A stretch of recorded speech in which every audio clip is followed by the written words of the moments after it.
त्या लोकांना असं वाटते की आम्ही बाबासाहेबांच्या चळवळीत काही ना काही केलं पाहिजे. आणि मी एक गाणं नेहमी ते ऐकतो युट्यूबवर की तुम्ही कार्य भीमाचे करा नाहीतर हातात बांगड्या भरा. तुम्ही कार्य भीमाचे करा नाहीतर हातात बांगड्या भरा. हे गाणं मी एकदा ऐकलं. ते ऐकल्यानंतर मला प्रश्न निर्माण झाला की जे लोक म्हणजे गाणं जेव्हा ऐकलं ती रॅलीत ऐकलं. अशी रॅली होती 14 एप्रिलची काहीतरी रॅली होती. त्या रॅलीमध्ये गाणं ऐकलं. म्हणजे गाणं ऐकल्यानंतर मला प्रश्न निर्माण झाला की हे गाणं लावणाऱ्याला माहित आहे का की कार्य भीमाचं कोणतं आहे, किंवा गाणं म्हणणाऱ्याला हे माहित आहे का की भीमाचं कार्य कोणतं आहे. काय नाचणाऱ्याला माहित आहे की कार्य भीमाचं कोणतं आहे. मला प्रश्न समजला का. कार्य भीमाचे करा नाही तर हातात बांगड्या भरा. ज्या माणसाने हे गाणं लिहिलं त्याला माहित आहे का की कार्य भीमाचं कोणतं आहे. भीमाचं कार्य निश्चितच त्याला माहित असायला पाहिजे. जो असा म्हणून राहिला की कार्य भीमाचं करा नाही तर हातात बांगड्या भरा. तर मी हा रॅलीचा कार्यक्रम कदाचित झाला त्याच्यानंतर आमच्या धम्मचक्र प्रवर्तन दिनाच्या एक दिवस आधी का त्या दिवसात आमच्या इथं काही ऑटोवाले लोक आहेत, ऑटो चालवतात. तर ते ऑटो चालवणारे लोक काय करतात माहिती आहे, त्या ऑटो चालवणाऱ्या लोकांची संघटना आहे. आणि त्या संघटनेवाल्याला मी वाटते की बाबासाहेबांसाठी काहीतरी केलं जसं आपल्या सगळ्यांना वाटते. तर ते लोक 1000 2,000 रुपये वर्गणी करतात आणि 2,000 वर्गणी केल्याच्या नंतर असा मोठा पेंडॉल टाकतात त्या हिंगणाकडे. आणि तिथं पेंडॉल टाकल्याच्या नंतर तिथं गुलाबजामुन बनवतात आणि रस्त्यावर येणाऱ्या प्रत्येकाला गुलाबजामुन वाटतात. हा जाऊ द्या बंद कर. तर ते रस्त्यावर येणाऱ्या जाणाऱ्याला प्रत्येकाला गुलाबजामुन देतात आणि त्याला असं वाटते की आम्ही बाबासाहेबांचं काम फोटो बिटू लावतात, मोठ्यानं गाणी गिणी लावतात आणि त्याला असं वाटते की आम्ही बाबासाहेबांचं काम करून नाही. आता मी तुम्हाला हा प्रश्न विचारून राहिलो की तुमच्यापैकी जितके लोक बसल्यात त्यांना असं वाटते का की बा गुलाबजामुन वाटणे 14 एप्रिलच्या दिवशी किंवा दसऱ्याच्या दिवशी हे बाबासाहेबांचं काम असेल. किती लोकांना वाटते इथं बसलेले? 10 लोक. 10 लोकांपैकी कोणाला वाटते किंवा बाबासाहेबांच्या जयंतीच्या दिवशी किंवा दसऱ्याच्या दिवशी गुलाबजामुन वाटणे आणि उत्सव करणे हा म्हणजे बाबासाहेबांचं काम वाटते का? नाही वाटत. म्हणजे हे बाबासाहेबांचं काम नाही आहे तुमच्या म्हणण्यानुसार. माझ्या म्हणण्यानुसार बी नाही, तुमच्या म्हणण्यानुसार बी नाही. कोणी. आता आणखी दुसरी गोष्ट, मी एका प्राध्यापक माणसाला भेटलो. प्राध्यापक आहे बरं, साधारण प्राध्यापक नाही, म्हणजे साधारण मास्तर नाही, प्राध्यापक आहे. PhD व्हायला आहे आणि PhD व्हायला माणसाला मी भेटलो. त्या प्राध्यापक इकडे तुमच्या बाजूला मध्ये कॉलेज आहे, त्या कॉलेजवर प्राध्यापक. त्या प्राध्यापकाला भेटलो. त्या प्राध्यापकाला मी म्हटलं की साहेब आपल्याला बाबासाहेबांच्या चळवळीसाठी काम करणं फार गरजेचं आहे. तर ते म्हणतात नीरज सर आम्ही जे काम करतो आम्ही ते कोणालाच सांगत नाही. काय म्हणतात? आम्ही जे काम करतो ते आम्ही कोणालाच सांगत नाही. आम्ही दरवर्षी 5 किंवा 10 पोरं दत्तक घेत असतो आणि त्यांचा शिक्षणाचा सगळा खर्च आम्ही करतो, पण आम्ही कोणालाच सांगत नाही. काय म्हणतात? आम्ही 5 किंवा 10 विद्यार्थी दत्तक घेत असतो आणि त्या दत्तक घेतलेल्या विद्यार्थ्यांना पुस्तकं असो कपडे असो ते देतो, परंतु हे कोणालाच सांगत नाही. कोणालाच सांगत नाही हे मला सांगून राहिले. हे ते कोणालाच सांगत नाही पण ते मला सांगून राहिले की आम्ही असं करत असतो. म्हणजे मी काय समजलो तुम्हाला समजलं सांगू कसे राहिले मग. आम्ही कोणाला सांगत नाही, आम्ही जे काम करतो ते कोणाला सांगत नाही, पण हे मला सांगून राहिले.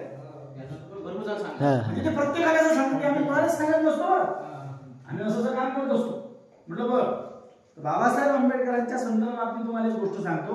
बाबासाहेब आंबेडकर एकदा मुंबईला का कुठेतरी होते, तर चांगदेव भगवान खैरमोडे नावाचे एक व्यक्ती होते ज्याने बाबासाहेबांचं चरित्र लिहिलं. चांगदेव भगवान खैरमोडे. किती लोकांना माहिती आहे याचं नाव? माहित आहे? आवाज तुम्हाला माहित आहे? चांगदेव भगवान खैरमोडे माहित नाही तुम्हाला? बाबासाहेबांच्या जिवंतपणी चरित्र लिहिलं. 12 खंडात लिहिलं. 12 पुस्तक आहेत. 12. केळुसकर गुरुजी नाही, केळुसकर गुरुजी बाबासाहेबांच्या आधीचे. 12 खंडात पुस्तक लिहिलं चरित्र. आम्ही बाबासाहेबांना बाप म्हणणारे लोक आम्हाला बाबासाहेबांचं चरित्र माहित नाही, चित्रच माहित आहे. चित्र आम्हाला पण माहित आहे, अलग अलग प्रकारचे चित्र माहित आहे, चरित्र माहित आहे. लिहिलं आणि तो चरित्र लिहिलेला माणूस बाबासाहेबांना भेटला. 10वीची परीक्षा होती मॅट्रिकची कदाचित, आणि त्या परीक्षेची फी भरण्यासाठी पैसे नव्हते. परीक्षेची फी भरण्यासाठी पैसे नव्हते. अनेक लोकांना पैसे मागितले, कोणी पैसे द्यायला तयार नव्हतं. कोणी पैसे द्यायला तयार नव्हतं. तर कोणीतरी सांगितलं की आपल्या समाजातला लय मोठा माणूस आहे, ते आज येणार आहेत बाबासाहेब, आणि तू त्याला भेट, तुझ्या शिक्षणासाठी ते काहीतरी मदत करतील. तर ते चांगलं भगवान खैरमुळे जेव्हा बाबासाहेबांना भेटायला गेले, त्याने सांगितलं की बाबा मला अशीची अडचण आहे, फी भरण्यासाठी पैसे नाही आहेत माझ्यावर, तुम्ही मला मदत करा. तर बाबासाहेब म्हणत की मी तुझ्यासारख्या किती लोकांना मदत करू शकेन असा नाही. जर ठरवलं तर मी अशी किती लोकांची फी भरू शकणार, मी तुला मदत नाही करू शकत. बरोबर. बाबासाहेब म्हणतात मी तुला मदत नाही करू शकत. तुझ्यासारख्या किती लोकांना मी फी शिकविलं, 100 लोक आले, 1000 लोक आले. परंतु मी अशी व्यवस्था निर्माण करू इच्छितो की ज्यांना हजारो लोक शिकू शकतील, लाखो लोक शिकू शकतील, आणि बाबासाहेबांना ते लाखो करोडो लोक शिकू शकतील अशी व्यवस्था निर्माण केली. माझ्यासारखे लोक शिकले, नोकरीवर लागले, 50-50, 60-60 हजार रुपये महिना कमावतात. बरोबर. बाबासाहेब आंबेडकरांनी ते नाही केलं. फी भरले, शाळेचे कपडे घेऊन दिले, कोणाला मदत करते असं नाही शिकवलं, है ना. बाबासाहेबांना कोणाची फी भरू दे, शाळेचे कपडे घेऊ दे, हे बाबासाहेबांनी केलं नाही. आता मी तुम्हाला डबल दुसरा प्रश्न विचारून राहिलो, जसं गुलाबजामुन वाटणे हे बाबासाहेबांचं काम नव्हतं, तसं शाळेच्या लेकरांची फी भरणं अजून मास्तर मध्ये सांगून राहिला प्राध्यापक, आणि त्याला असं वाटतं की मी बाबासाहेबांच्या चळवळीचं काम करून राहिलो.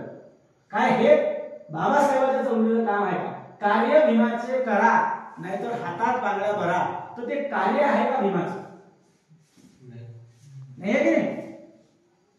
बिलकुल. काही लोकांना असं वाटते की हेच कार्य आहे.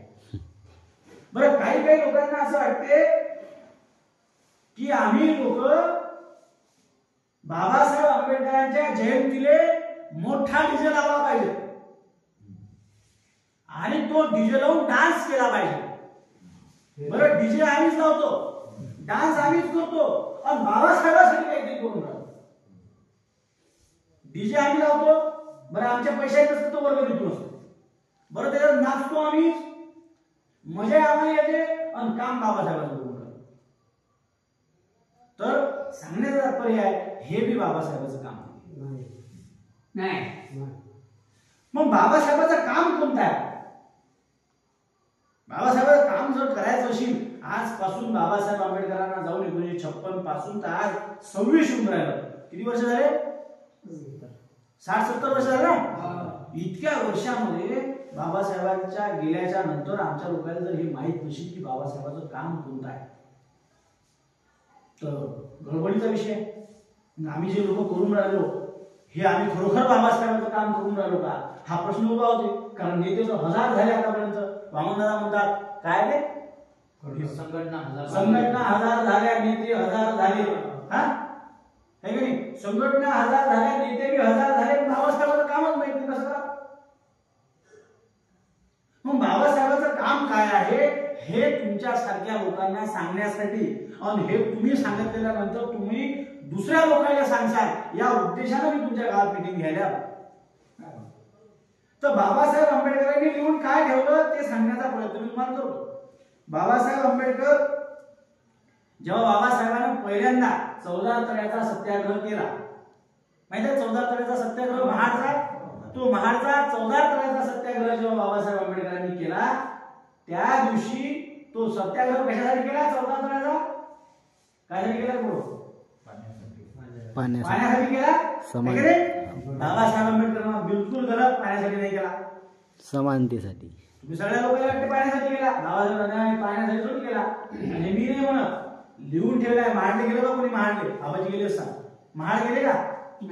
महाड मध्ये ज्या 14 तळ्याचा सत्याग्रह केला तिथं बाबासाहेबांचा मोठा पुतळा लावलेला आहे, आणि त्या पुतळ्यावर असा दगड आहे, आणि त्या दगडावर पेंटिंग नाही करेल, कोरून ठेवलेला आहे. कोरून पेंटिंग जर केली तर पुसल्या जाईल, कोरून ठेवलेला आहे. काय लिहिलंय? हा संघर्ष केवळ पिण्याच्या पाण्यासाठी नसून मानवी मूल्याची प्रतिष्ठापना करण्याकरिता आहे. न्याय, स्वातंत्र्य, समता आणि बंधुता याची प्रतिष्ठापना करण्याकरिता आहे. कशासाठी आहे? पिण्याच्या पाण्यासाठी नाही. आम्हाला 14 तळ्याचा सत्याग्रह करायच्या आधी प्यायला पाणी नव्हतं असं नाही, पाणी पेत जाऊ, आम्ही काही मेलो नाही. मुंबईत बाबासाहेब आहेत, बाबासाहेबांना चांगलं पाणी प्यायला भेटेल एकदम खास. त्या 14 तळ्याचं पाणी 14 नव्हतं म्हणून तिथे बाबासाहेब गेले. परंतु बाबासाहेब आंबेडकरांनी ते जे 14 तळ्याचा सत्याग्रह केला तो एवढ्यासाठी केला की या 14 तळ्यामध्ये तुम्हाला जनावर गेले तर चालतात, ढोरं पाणी पिले तर चालतात, त्यातनी त्यानं हागले तर चालतात, मुतले तर चालतात, परंतु आम्ही त्या पाण्याला स्पर्श करतो तर हे पाणी बाटते. तर सगळे मानव सारखे आहेत. मानवी मूल्याची प्रतिष्ठापना, न्याय, स्वातंत्र्य, समता, बंधुता या 4 मानवी मूल्याची प्रतिष्ठापना करण्याकरता संघर्ष आहे. पहिल्यांदा बाबासाहेब आंबेडकरांनी सांगितलं पहिल्यांदा जेव्हा मोठा संघर्ष केला त्या मोठ्या संघर्षात सांगितलं पहिल्यांदा बाबासाहेबांनी की हा संघर्ष न्याय, स्वातंत्र्य, समता आणि बंधुता, समतेचा अधिकार नाही यासाठी करून राहिलं. दुसऱ्यांदा सांगतो, बाबासाहेब आंबेडकरांनी काळाराम मंदिराचा सत्याग्रह केला. रामाचं दर्शन घ्यायसाठी केला का? नाही केला. तर काळाराम मंदिराचा सत्याग्रह जेव्हा केला तर त्या सत्याग्रहावरून बाबासाहेबांनी सांगायचं होतं की हे लोक तुम्हाला या मंदिरात घुसू देत नाहीत, याचा अर्थ हे तुम्हाला समान मानत नाहीत, माणूस मानत नाहीत, तुमच्या सोबत हे लोक न्याय करू शकत नाहीत, तुमच्या सोबत हे लोक समतेनं वागत नाहीत, तुमच्या सोबत हे लोक बंधुतेनं वागत नाहीत. म्हणून हा जो काळाराम मंदिराचा संघर्ष आहे हा न्याय, स्वातंत्र्य, समता आणि बंधुता 4 शब्द लक्षात ठेवा. न्याय, स्वातंत्र्य, समता आणि बंधुता या 4 मानवी मूल्याची प्रतिष्ठापना करण्याकरता हा संघर्ष आहे, काळाराम मंदिराचा संघर्ष. तिसरी मोठी घटना बाबासाहेबांच्या आयुष्यात मी सांगतो. बाबासाहेबांना